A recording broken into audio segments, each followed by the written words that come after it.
tell me about your grandfather's involvement in the Yiddish press in Winnipeg. So he was very involved and interested in education.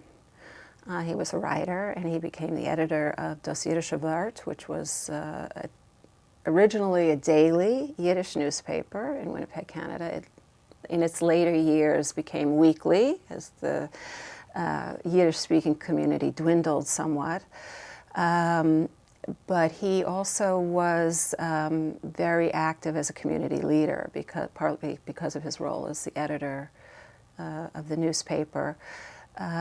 So he did writing on the side. He was the president of the Parrots School for a time, where my mother went to school, and spoke out on a lot of Jewish issues. I mean, his main thrust, I think, was always, it wasn't particularly religious individual, or that wasn't, you know, there was a kosher home and everything, but that wasn't his thrust. The main thing was to maintain and disseminate Yiddish culture through the Yiddish language, because there's so much of it wrapped there, so intertwined, and outside of Russia, where it may have been used, you know, as a conversational language, that was much less so in the United States and even in Canada, but it carried so much of the culture that he wanted to maintain that.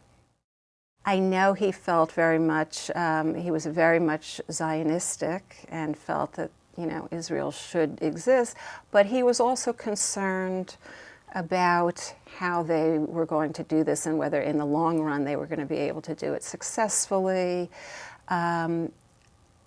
Certainly, and this really was the case, almost everything that happened, I remember my mother always knew it was couched in terms of, is this good for the Jews or bad for the Jews? So there really was this idea. My grandfather was very attached. Almost anything that occurred was evaluated along that, you know, those two poles.